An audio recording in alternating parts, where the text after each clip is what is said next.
Hello my dear student, आप सभी का हमारे यूट्यूब चैनल विद्या मैथ में बहुत बहुत स्वागत है। और आज के इस वीडियो में हम काइनेमेटिक्स में डिस्कस करेंगे tangential and normal velocities and acceleration पर। ये हम बात कर रहे हैं इंट्रिंसिक कोऑर्डिनेट सिस्टम में। ICS मैंने लिख रखा है, इसका मतलब हुआ इंट्रिंसिक कोऑर्डिनेट सिस्टम। अब जैसा कि इससे पहले वाली वीडियो में हमने डिस्कस किया था radial and transverse velocity and acceleration पर, और उससे रिलेटेड जितने भी इम्पोर्टेंट क्वेश्चन थे वो सब मैंने डिस्कस कर लिया था। तो देखिए यहाँ पे जो भी टॉपिक मैं आपको बताऊंगा, जैसा कि मैंने फर्स्ट टॉपिक बताया था velocity and acceleration in Cartesian coordinate system, तो उससे रिलेटेड जितने भी इंपॉर्टेंट क्वेश्चन थे वो सब मैंने डिस्कस कर लिया था। फिर उसके बाद मैंने आपको बताया था radial and transverse velocity and acceleration, और उससे भी रिलेटेड जितने भी मोस्ट इंपॉर्टेंट क्वेश्चन थे वो सब मैंने डिस्कस कर लिया था। तो इस वीडियो के अंदर हम डिस्कस कर रहे हैं tangential and normal velocity and acceleration. तो इस टॉपिक से भी रिलेटेड जितने भी मोस्ट इंपॉर्टेंट क्वेश्चंस होंगे वो सब मैं डिस्कस कर लूँगा। तो अब तक के जितने भी वीडियोज इससे पहले मैंने बना रखा है काइनेमेटिक्स का, वो आप इसी वीडियो के डिस्क्रिप्शन बॉक्स में जाके देख सकते हैं। जब आप इस वीडियो के डिस्क्रिप्शन बॉक्स में जाइएगा तो वहाँ पर आपको मैकेनिक्स का प्लेलिस्ट लिंक मिलेगा, उस पर आप क्लिक करिएगा तो उसके अंदर अब तक के जितने भी वीडियोज हैं वो सभी मिल जाएंगे। और भी जो BSc मैथमेटिक्स से रिलेटेड जो वीडियोज हैं अब तक मैंने जिन जिन चैप्टर्स का बना रखा है उन सभी चैप्टर्स का प्लेलिस्ट लिंक भी आपको इसी वीडियो के डिस्क्रिप्शन बॉक्स में मिल जाएगा। तो अगर आपको कहीं से कोई डाउट आता है, कोई टॉपिक नहीं समझ में आता है, कोई क्वेश्चन नहीं समझ में आता है, तो वो चीज़ आप हमें कमेंट करके पूछ सकते हैं। ओके, तो यहाँ पे देखिए जैसा कि आपको पता होगा, देखिए हम बात कर रहे हैं वेलोसिटी एंड एक्सीलरेशन की, जो है कि यहाँ पे इंट्रिंसिक कोऑर्डिनेट सिस्टम में हम बात कर रहे हैं। तो जैसा कि आपको पता है कि हम कार्टेशियन कोऑर्डिनेट सिस्टम में किसी पॉइंट का पोजीशन जो है वो हम x, y से रिप्रेजेंट करते हैं, राइट। और पोलर कोऑर्डिनेट सिस्टम में हम r, थीटा से लिखते हैं। और अगर हम बात करें इंट्रिंसिक कोऑर्डिनेट सिस्टम में तो हम किसी पॉइंट का जो पोजीशन है वो s, साई से रिप्रेजेंट करते हैं। ये s और साई है क्या, यहाँ पे आप समझिएगा। ओके, जैसे मान लीजिए कि ये हो गया हमारा x एक्सिस, ये हो गया हमारा y एक्सिस, राइट। तो इसमें हम फर्स्ट टॉपिक यही डिस्कस करेंगे टेंजेंशियल एंड नॉर्मल वेलोसिटीज की, और नेक्स्ट वीडियो में हम टेंजेंशियल एंड नॉर्मल एक्सीलरेशन पर डिस्कस करेंगे, राइट। तो यहाँ पर पहले आप s और साई को समझिए। जैसे मान लीजिए कि ये हमारे पास ये एक कर्व है, राइट, ये एक कर्व है हमारे पास।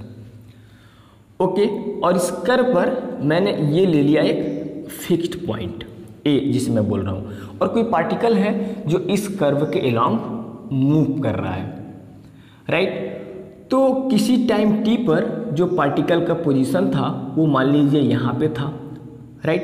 तो यहाँ से यहाँ तक का, यहाँ से यहाँ तक का ये जो लेंथ है, राइट, इसे हम s कहेंगे। और इस पॉइंट P से जो हम टेंजेंट ये ड्रा करेंगे, राइट, इस पॉइंट P से जो ये हम टेंजेंट खींचेंगे, राइट, ये एंगल ये कुछ ना कुछ बनाएगा, राइट, जिसे हम साई कहेंगे। ओके, तो इन दिस केस इस पॉइंट का जो पोजीशन है वो हम s, साई से रिप्रेजेंट करते हैं, राइट। s क्या है, तो यहाँ से लेके यहाँ तक का ये डिस्टेंस, और साई क्या है, इस कर्व पर खींचा गया एक जो टेंजेंट है उससे x एक्सिस के साथ बनाया गया एंगल है, राइट, s, साइन। ओके, तो टेंजेंशियल वेलोसिटी और नॉर्मल वेलोसिटी क्या होगी, तो देखिए इस टेंजेंट के अलावा जो पार्टिकल की वेलोसिटी होगी उसे हम टेंजेंशियल वेलोसिटी कहेंगे। और इसके नॉर्मल, जैसा कि ये हमारा नॉर्मल होगा, राइट, इस पर जो हम ये परपेंडिकुलर ड्रा करेंगे यही नॉर्मल है, राइट। इस पॉइंट P से जो ये हमने इस टेंजेंट पे जो परपेंडिकुलर ड्रा किया हुआ है यही हमारा नॉर्मल है, राइट। तो कहने का मतलब कि इस टेंजेंट के अलोंग जो वेलोसिटी है उसे हम टेंजेंशियल वेलोसिटी, और इस नॉर्मल के अलोंग जो वेलोसिटी होगी उसे हम नॉर्मल वेलोसिटी कहेंगे, राइट। आई होप कि ये कॉन्सेप्ट समझ में आया होगा आपको। तो अब यहाँ पे ये टेंजेंशियल और नॉर्मल वेलोसिटीज होगी कितनी, तो मान लीजिए कि ये जो पार्टिकल है ये किसी टाइम डेल्टा t में जो है कि ये पहुंच जा रहा इस पॉइंट Q पर, राइट। यहाँ पर ये पॉइंट आप Q ले लीजिए, राइट। डेल्टा t टाइम में मतलब कि यहाँ से यहाँ तक डेल्टा एस डिस्टेंस ये तय करेगा, राइट। और यहाँ पे मान लीजिए कि ये कितना जब एंगल होगा, ये कितना हो जाएगा, ये हो जाएगा आपका ये साइन प्लस डेल साइन हो जाएगा, राइट। तो इस पार्टिकल का पोजीशन हम कैसे लिखेंगे, कुछ इस तरह से S plus del S comma sign plus del sign, right. ये हो गया इस पार्टिकल, जब पार्टिकल यहाँ पे पहुँचा तो उसका पोजीशन, ओके, इस क्यू पॉइंट पे, ओके। अब देखिए ये सारी चीज़ें, ये जो सारी चीज़ें मैं इसको अभी क्लीन कर देता हूँ, राइट। ये जो सारी चीज़ें हैं वो मैंने यहाँ पे लिख रखा है, ओके। जितना जितना मैंने काम किया हुआ है, जैसा कि आप देख सकते हैं, let a moving point moves along the curve A P Q. कोई एक मूविंग पॉइंट है जो इस कर्व के अलोंग मूव कर रहा है, right. At time T let it comes to a point P. किसी टाइम टी पर जो है कि ये पार्टिकल यहाँ से चल के यहाँ पे आ गया, राइट। और T plus delta T time में जो है कि ये क्यू पे चला गया, राइट। यहाँ से चल के delta Q plus T plus delta T time में जो पार्टिकल है वो क्यू पे चला गया, ओके। आप तो समझ ही रहे होंगे। और यहाँ पे हम ये मान लेते हैं, let the coordinate of P and Q be S comma sine S plus del S comma sign plus del sine respectively, right. अब हमें ये देखना है कि इस टेंजेंट के अलोंग जो है कि डिस्प्लेसमेंट कितना हुआ, राइट। तब जाके हम टेंजेंशियल वेलोसिटी फाइंड कर पाएंगे, राइट। और इस नॉर्मल के अलोंग जो है कि डिस्प्लेसमेंट कितना होगा, राइट। तो इस टेंजेंट के अलोंग डिस्प्लेसमेंट हमें पता करने के लिए हमें क्या करना होगा, देखिए, from Q let us draw a perpendicular on the tangent at P which is Q1 and let QPN delta theta joint chord PQ, then right. यहाँ पे आप समझिएगा, ओके। हमने क्या किया, टेंजेंट के अलोंग डिस्प्लेसमेंट फाइंड करने के लिए हम क्या करेंगे कि यहाँ से हम एक परपेंडिकुलर ड्रा कर देंगे, राइट। ये हमने एक परपेंडिकुलर ड्रा कर दिया हुआ है, राइट। और इसको हम क्या बोल रहे हैं, QN, राइट। और यहाँ से ये जो कार्ड है इसको हम ये ज्वाइन कर दे रहे हैं, राइट। मतलब P से Q को हमने मिला दिया हुआ है, ओके।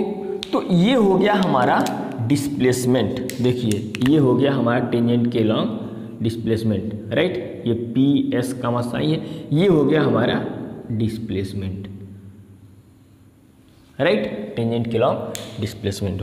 अब यहाँ पे मैं इसे मान लेता हूँ कि ये जो एंगल है, थोड़ा सा समझिएगा, थोड़ा सा बहुत ही कॉम्प्लिकेटेड ये फिगर हो गया, राइट। ये जो एंगल है इसे हम क्या मान रहे हैं, डेल्टा थीटा, राइट। तो इस पॉइंट पी पे वेलोसिटी कितनी होगी, यहाँ पे मैं लिख ले रहा हूँ नाउ टेन। अब देने के बाद वही चीज़ है जो मैं यहाँ पे लिख रहा हूँ, राइट। मैं यहाँ पे मान लेता हूँ tangential velocity at point P, जो है कि मुझे ये निकालना है, tangential velocity at P, right. ये क्या हो जाएगा, now limit delta T tends to 0 displacement along tangent displacement along tangent at p in time delta t divide by delta T, right. तो देखिए ये यहाँ से हमारे पास कितना निकल जाएगा, now limit delta T tends to 0, ये कितना हो जाएगा, डिस्प्लेसमेंट अलोंग द टेंजेंट कितना हो जाएगा, P N. So this is P N divide by delta T.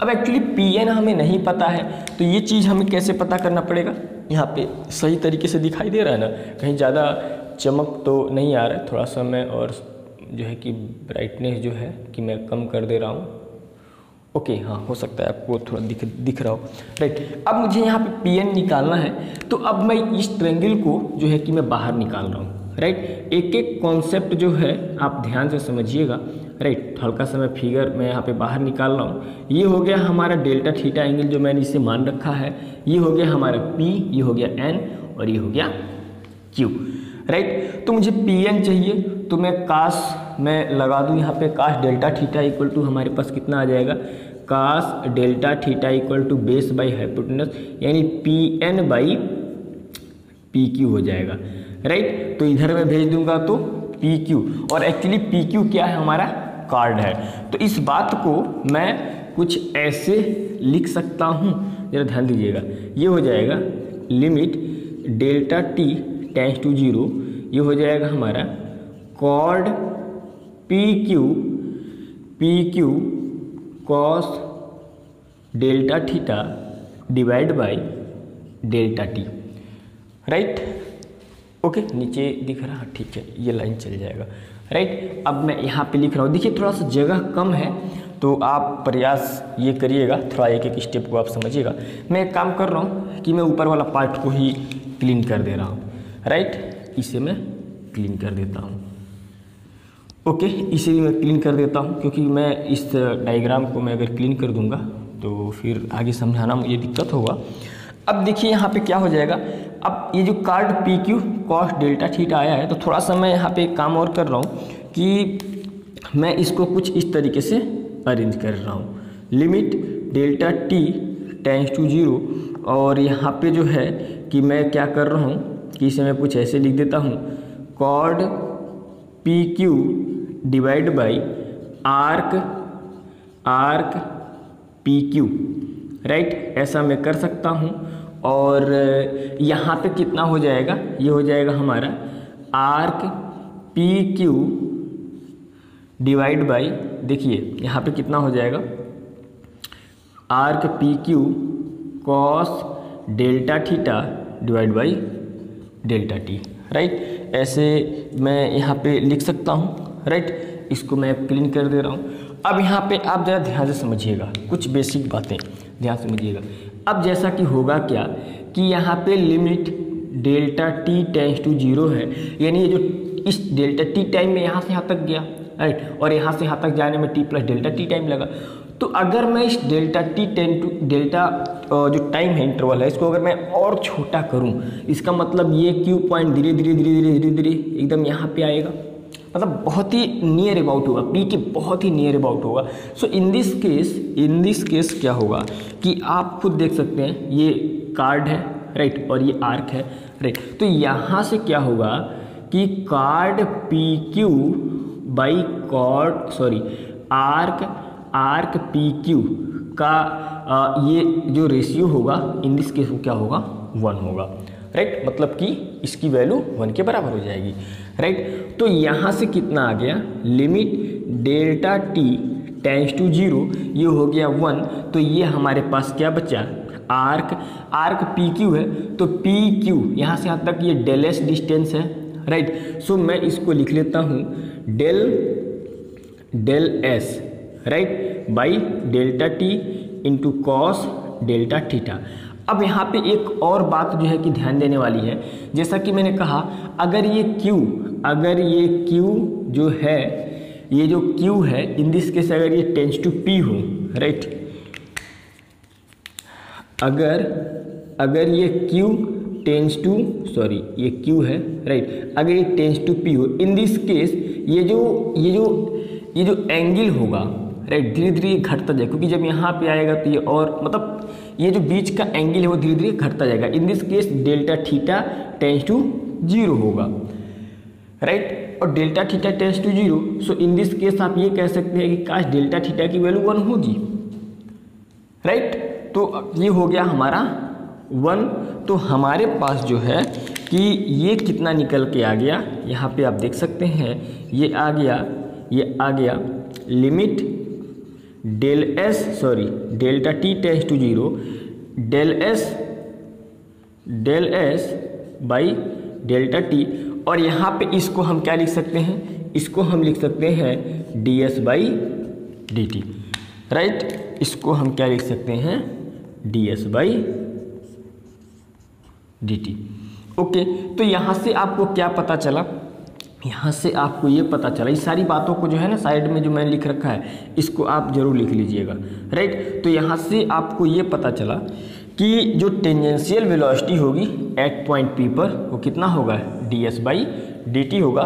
नीचे आपको दिख रहा है कि नहीं दिख रहा है? हाँ ठीक है, थोड़ा सा चमक ज़्यादा है, बट आप समझने का प्रयास कीजिएगा। मैं यहाँ पे इसको मिटा के मैं फिर से इस चीज़ को ऊपर लिख देता हूँ, राइट। तो टेंजेंशियल जो वेलोसिटी होगी एट पॉइंट पी पर वो कितना हो जाएगा, वो हो जाएगा आपका ds/dt, राइट। ये चीज़ यहाँ पे हो गया हो। देखिए मैं जो बोल रहा हूँ, मतलब अगर बोर्ड पे चीज़ें चमक रही हैं या सही तरीके से स्पष्ट नहीं हो रहा है, तो मैं जो मैं बोल रहा हूँ उस बात को तो आप समझ ही सकते हैं, राइट। उसके अकॉर्डिंग आप इन चीज़ों को समझ लीजिएगा। ओके, अब यहाँ पे मुझे ये बात करना है कि ये नॉर्मल वेलोसिटी कितनी होगी, ये चीज़ मुझे फाइंड करना है, राइट। तो यहाँ पे मैं क्या कर रहा हूँ कि मुझे लगता है कि अब ऊपर वाला जो है कि मुझे क्लीन करना ही पड़ेगा। 1 मिनट, राइट। मैं इसको क्लीन कर देता हूँ। ओके, इसको मैं क्लीन कर रहा हूँ। अब मैं बात कर रहा हूँ नॉर्मल वेलोसिटी पर, राइट। तो क्या हो जाएगा, displacement along the normal of at p in time delta t, right. Normal, ये थोड़ा सा समझिएगा, normal velocity at point P, ये हमारे पास कितना आ जाएगा, limit delta t tends to 0, और इसका मतलब हुआ displacement along the normal at point P in time delta t divide by delta t। अब नॉर्मल के अलोंग डिस्प्लेसमेंट कितना हुआ, तो इधर देखिए, ये हो गया हमारा नॉर्मल हो गया ना। तो इसके अलोंग डिस्प्लेसमेंट कितना हो गया, इसके अलोंग डिस्प्लेसमेंट आप देख सकते हैं इतना है, राइट। इस लाइन के अलोंग जो डिस्प्लेसमेंट है वो केवल इतना है, qn है, राइट। qn है, सीधा सीधा मैं लिख देता हूँ qn, राइट। ये हो गया हमारा limit delta t tends to 0, ये हो गया हमारा qn divide by delta t, right. और qn हमारे पास क्या निकलेगा, मुझे qn चाहिए, मुझे एक राइट एंगल ट्रायंगल ये मिल गया, राइट। तो यहाँ पे कितना हो जाएगा, परपेंडिकुलर बाई हाइपोटेनस, तो यहाँ पे qn बाई मैं डायरेक्ट लिख रहा हूँ, राइट। qn जो होगा वो हमारे पास कितना निकल आएगा, राइट। यहाँ पे आप देख सकते हैं फार्मूला लगाएंगे sine delta theta equal to qn by this pq, तो यानी क्या निकल जाएगा, pq sine delta theta, right. यानी आप लिख सकते हैं कॉड pq into sine delta theta divide by delta t। अब खुद देखिए, delta theta tends to 0, in this case आपको पता है कि q tends to p, q अगर p की ओर आएगा, right, q tends to p जब होगा, तो यहाँ पे जो ये डेल्टा थीटा एंगल होगा ये क्या होगा, 0 के करीब होगा, कहने का मतलब। सो साइन डेल्टा थीटा की वैल्यू कितना हो जाएगी, साइन डेल्टा थीटा की जो वैल्यू होगी वो 0, तो 0 जब होगी तो इसका मतलब ये टोटल कितना हो गया, 0, राइट। यानी कि नॉर्मल वेलोसिटी एट p हमें कितना निकल जाएगा, 0। ध्यान समझिएगा, ये थोड़ा सा इम्पॉर्टेंट है। यानी इस कोऑर्डिनेट सिस्टम में हमें इस बात का पता चलता है कि जो वेलोसिटी होगा, टोटल जो वेलोसिटी होगा वो केवल क्या होगा, एक मतलब टेंजेंट के अलोंग ही होगा, राइट। तो इस बात को आप यहाँ पे नोट कर लीजिएगा। इन this case the total velocity is along the tangent, right. In this case यहाँ पे मैं लिख देता हूँ note in this case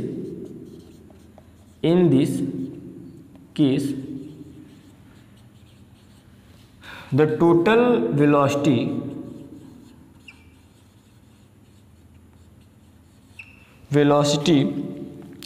velocity is along the tangent, is along the tangent, क्योंकि यहाँ पे नॉर्मल वेलोसिटी हमें क्या मिल रही है, वो हमें 0 मिल रही है। तो टोटल वेलोसिटी नॉर्मल जो है कि टेंजेंट के ही लॉन्ग तो होगा, राइट। तो मुझे लगता है कि ये जो कॉन्सेप्ट है पूरा ये आपको समझ में आया होगा, जो है कि टेंजेंशियल एंड नॉर्मल वेलोसिटीज का। तो अब हम नेक्स्ट वीडियो में डिस्कस करते हैं टेंजेंशियल एंड नॉर्मल एक्सीलरेशन पर। फिर उसके बाद जो हमारी टॉपिक आएगी उसमें हम इस टॉपिक से रिलेटेड जो भी मोस्ट इंपॉर्टेंट क्वेश्चंस होंगे उस पर मैं डिस्कस करूँगा, right. So thanks for watching.